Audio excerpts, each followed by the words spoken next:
اعوذ باللہ من الشیطان الرجیم بسم اللہ الرحمن الرحیم السلام علیکم ورحمۃ اللہ وبرکاتہ۔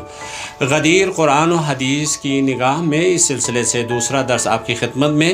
آج ہم برادران اہل سنت کے معتبر ترین حدیث کی کتابوں میں غدیر کے بارے میں کیا کہا ہے چند ایک نکات آپ کی خدمت میں پیش کریں گے۔ سب سے پہلے امام شمس الدین ذہبی، حافظ امام شمس الدین ذہبی بہت ہی معروف و مشہور عالم دین ہے، جس کی تاریخ وفات 748 ہجری۔ اس کی بہت ساری کتابیں ہیں، اور سیر و اعلام النبلاء جلد نمبر 14 صفحہ نمبر 277 میں لکھتے ہیں جمع طبری، یعنی کسی اور مصنف کے بارے میں، طبری نے طرق حدیث غدیر خم فی 4 اجزاء، فقط غدیر خم کی حدیث کے اسناد کے بارے میں جو اس مصنف نے کتابیں لکھی ہے وہ 4 جلدوں پر مشتمل ہے۔ رأیت شطرہ، میں نے بعض حصے کو دیکھا، فبہرنی سعۃ روایاتہ، یعنی روایات کی کثرت کی وجہ سے، روایات کے بہت زیادہ ہونے کی وجہ سے مجھے تعجب ہوا، وجزمت بوقوع ذلک، اور مجھے یقین ہوا واقعاً ایسا واقعہ ہوا تھا۔ اسی طرح امام شمس الدین ذہبی تذکرۃ الحفاظ جلد نمبر 2 صفحہ نمبر 710 میں لکھتے ہیں قلت رأیت مجلدا من طرق الحدیث لابن جریر، یعنی ابن جریر طبری نے غدیر سے متعلق جو حدیث ہے اس حدیث کے سند کے بارے میں کاملاً ایک جلد کتاب لکھی ہے۔ یہ آپ یہاں پہ سکرین پہ مشاہدہ کر سکتے ہیں، سیر و اعلام النبلاء امام ذہبی کی کتاب ہے۔ اس کتاب کے جناب امام ذہبی یہاں پہ لکھتے ہیں اسی کو، قلت جمع طرق حدیث غدیر خم فی 4 اجزاء، یہ آپ مشاہدہ کر سکتے ہیں۔ وَرَأَيْتُ شَطْرَهُ فَبَهَرَنِي سِعَةُ رِوَایَاتِهِ وَجَزَمْتُ بِوُقُوعِ ذَلِكَ۔ اسی طرح علامہ ذہبی کی تذکرۃ الحفاظ ہے، اور اس تذکرۃ الحفاظ میں بھی اس روایت کو آپ ملاحظہ کر سکتے ہیں۔ یہاں پہ بھی لکھتے ہیں کہ روایت کی کثرت کی وجہ سے مجھے حیرانگی ہوئی اور مجھے یقین ہوا کہ واقعاً غدیر کا یہ واقعہ ہوا تھا۔ دوسرا عالم دین ابن حجر عسقلانی ہے، علامہ ابن حجر عسقلانی، جس کی تاریخ وفات 852 ہجری ہے۔ اس کی بہت ساری کتابیں ہیں۔ یہ فتح الباری شرح صحیح البخاری، صحیح بخاری کے مشہور اور مقبول ترین شارح ہے۔ جلد نمبر 7 صفحہ نمبر 74 میں لکھتے ہیں وَأَمَّا حَدِيثُ مَنْ كُنْتُ مَوْلَاهُ فَعَلِيٌّ مَوْلَاهُ فَقَدْ أَخْرَجَهُ الترمذی والنسائی۔ اس حدیث کو جناب امام ترمذی اور امام نسائی دونوں نے اپنی کتابوں میں جگہ دی ہے۔ وَهُوَ كَثِيرُ الطُّرُقِ جِدًّا، بہت سارے طریقے سے یہ روایت نقل ہوئی ہے۔ وَقَدْ اسْتَوْعَبَهَا ابن عقدہ فی کتاب مفرد وَكَثِيرٌ مِّنْ أَسَانِيدِهَا صِحَاحٌ وحسان۔ ابن عقدہ نامی مصنف نے فقط اس حدیث کی سند کے بارے میں ایک جلد کتاب لکھ ڈالی ہے۔ وَكَثِيرٌ مِّنْ أَسَانِيدِهَا، اس روایت کے بہت ساری سند صحیح ہے اور بعض سند حسن ہے۔ اسی طرح یہ علامہ ابن حجر عسقلانی تہذیب و تہذیب میں لکھتے ہیں قد جمعہ ابن جریر الطبری فی مؤلف فیہ اضعاف من ذکر وصححہ، یعنی بہت ساری کتابیں ابن جریر طبری نے ایک کتاب لکھی ہے غدیر کی اس حدیث سے متعلق، اور اسی طرح ابو العباس ابن عقدہ نے بھی اس روایت کو تقریباً 70 اصحاب، بلکہ اس سے بھی اکثر بہت زیادہ اصحاب سے اس روایت کو نقل کی ہے۔ یہاں سکرین پہ آپ ملاحظہ کر سکتے ہیں، یہ کتاب فتح الباری بشرح صحیح البخاری علامہ ابن حجر عسقلانی کی کتاب ہے۔ اس میں یہی عبارت لکھتے ہیں وَهُوَ كَثِيرُ الطُّرُقِ جِدًّا، یعنی غدیر کے بارے میں جو روایت ہے اس روایت کے طریقے، یعنی اس کو نقل کرنے کے جو ذریعے ہیں وہ طریقے وہ بہت زیادہ ہے۔ اسی طرح علامہ ابن حجر عسقلانی تہذیب و تہذیب میں بھی اپنی مشہور و معروف کتاب میں اس جملے کو یہاں پہ اس نے لکھا ہے۔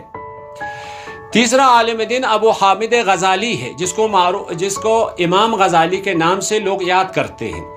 امام غزالی کی کتاب سر العالمین وکشف ما فی الدارین جلد نمبر 1 صفحہ نمبر 13 میں وَأَجْمَعَ الْجَمَاهِيرُ، یہ امام غزالی کی عبارت ہے، کسی عام رائٹر کی نہیں۔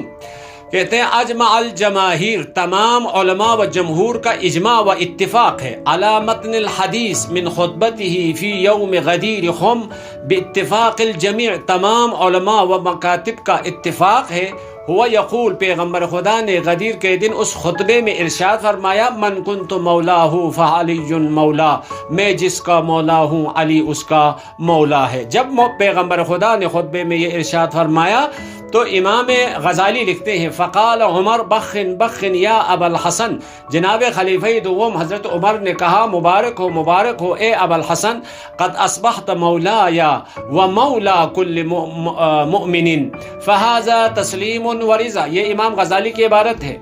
جناب خلیفہ دوم نے کہا کہ مبارک ہو، آج کے بعد آپ میرا اور تمام مومنین کا مولا بن گئے۔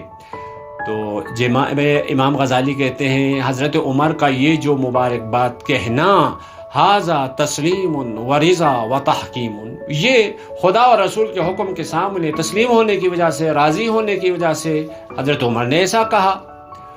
پھر حضرت امام غزالی کی عبارت ہے، میری اپنی عبارت نہیں، ثم بعد هذا غلب الهوى لحب الرياسة وحمل عمود الخلافة وعقود النبوة وخفقان الهوى في قعقعة الرأيات واشتباك ازدحام الخيوط وفتح الأمصار وسقاهم كأس الهوى فعادوا إلى الخلاف الأول۔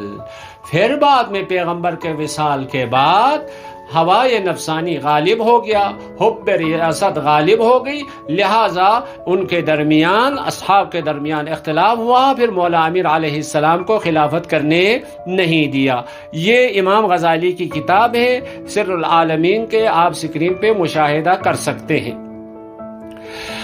چوتھا ابن حجر ہیثمی ہے، جس کی تاریخ وفات 974 ہجری ہے۔ شہاب الدین ابو العباس احمد ابن بدر الدین محمد ابن شمس الدین محمد ابن نور الدین علی ابن حجر ہیثمی بھی کہتے ہیں، ہیثمی بھی کہتے ہیں۔ اس کی تاریخ وفات 974 ہجری ہے۔ یہ ایک فقیہ، عالم، محدث گزرا ہے، اور وہ بھی متعصب قسم کا، مذہب تشیع کے خلاف اس نے کتاب لکھی الصواعق المحرقہ، یہ ہمارے رت میں۔ اس کتاب میں لکھتے ہیں انہو حدیث، یہ حدیث غدیر، صحیح لا مریۃ فیہ، حدیث صحیح و سند ہے، اس میں شک کی گنجائش نہیں۔ وقد اخرجہ جماعت، علماء کے ایک گروہ نے اس حدیث کو نقل کیا ہے، کالترمذی والنسائی واحمد، جناب امام ترمذی، امام نسائی، امام احمد بن حنبل نے اس حدیث کو نقل کیا ہے، وطرقہ کثیرۃ جدا، اور بہت سارے طریقے سے یہ روایت نقل ہوئی ہے۔ ومن ثم رواہ 16 صحابیا، بلکہ 16 صحابی نے اس روایت کو نقل کی ہے۔ تو جناب ابن حجر ہیثمی اپنی مشہور و معروف کتاب الصواعق المحرقہ میں، جیسا کہ آپ یہاں پہ مشاہدہ کر سکتے ہیں، لکھتے ہیں 16 صحابی نے اس روایت کو پیغمبر خدا سے، غدیر خم سے متعلق یہ روایت نقل کی ہے۔ سبط ابن جوزی، جس کے تاریخ وفات 654 ہجری ہے، یہ اپنی معروف و مشہور کتاب تذکرۃ الخواص صفحہ نمبر 37 میں لکھتے ہیں، اتفق علماء السیر علی ان قصۃ الغدیر كانت بعد رجوع النبی من حجۃ الوداع فی 18 من ذی الحجہ، جمع الصحابہ وكانوا 120,000۔ جناب سبط ابن جوزی جو حنفی مسلک سے تعلق رکھتے ہیں، تمام علماء سیر اور یعنی سیرت اور تاریخ نویس علماء کا اتفاق ہے، غدیر کا واقعہ حجۃ الوداع کے بعد پیغمبر خدا جب 18 ذی الحج کو حج کر کے واپس آ رہے تھے تو غدیر نامی اس جگہ میں یہ واقعہ ہوا۔ پیغمبر خدا نے اصحاب کو جمع کیا، اصحاب کی تعداد کے بارے میں بھی کہتے ہیں 1,20,000 تھے۔ وقالا، اور پیغمبر خدا نے 1,20,000 اصحاب کو جمع کر کے فرمایا، من کنت مولاہ فعلی مولا، میں جس کا مولا علی اس کا مولا۔ تو نص علی ذلك بصریح العبارت دون التلویح والاشارت، مولا امیر علیہ السلام کی مولائیت اور مولا امیر علیہ السلام کی ولایت اور اس کی خلافت کے بارے میں یہ صراحت گوئی ہے، کوئی اشارہ کنایہ نہیں ہے۔ یہ کتاب آپ یہاں پہ مشاہدہ کر سکتے ہیں۔ اس کے بعد علامہ شمس الدین جزری شافعی جس کے تاریخ وفات 833 ہجری ہے، اس حدیث کے بارے میں لکھتے ہیں ھذا حدیث حسن من ھذا الوجہ صحیح من وجوہ کثیرہ تواتر عن امیر المؤمنین علی وهو متواتر ایضا عن النبی۔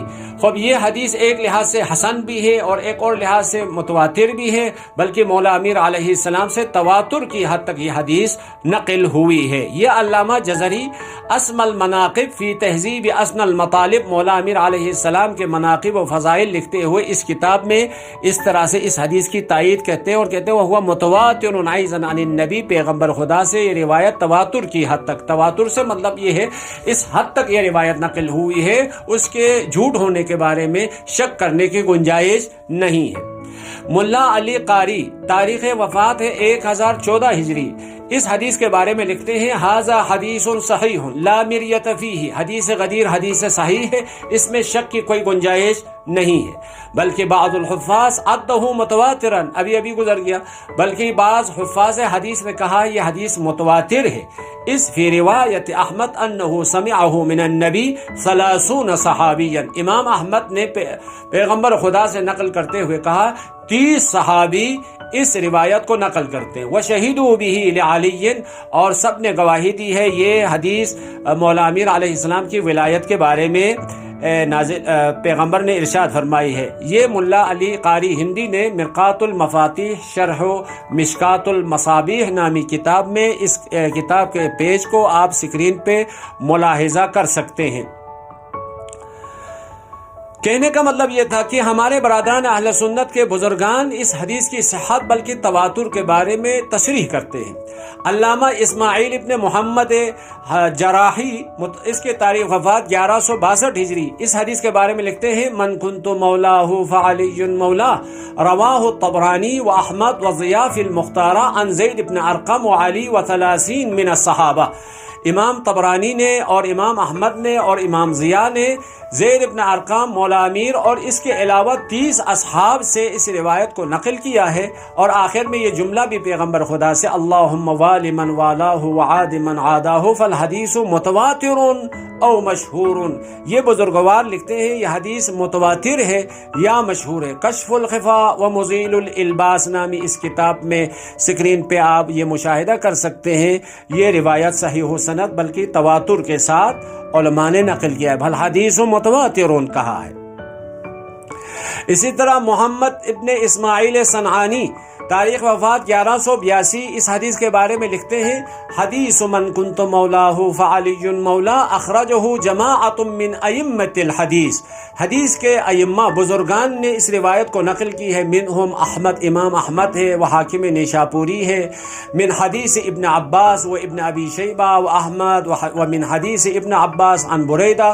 خب بزرگان کا یہاں پہ نام لینے کے بعد کہتے ہیں وقد عدہ ائمۃ من المتواتر، ائمہ حدیث یعنی علم حدیث کے بزرگان اور سرآمد جو لوگ ہیں انہوں نے اس حدیث کو حدیث متواتر قرار دیا ہے۔ محمد جعفر قطانی یہ اس کتاب میں لکھتے ہیں وفی روایت احمد انہ سمعہ من النبی 30 صحابیا وشہدوا بہ لعلی، یہ کہتے ہیں امام احمد ابن حنبل اپنی کتاب میں نقل کرتے ہیں 30 صحابی نے کہا کہ ہم نے پیغمبر خدا سے یہ فرمان سنا ہے اور مولا امیر علیہ السلام کی ولایت کے بارے میں یہ کہا ہے۔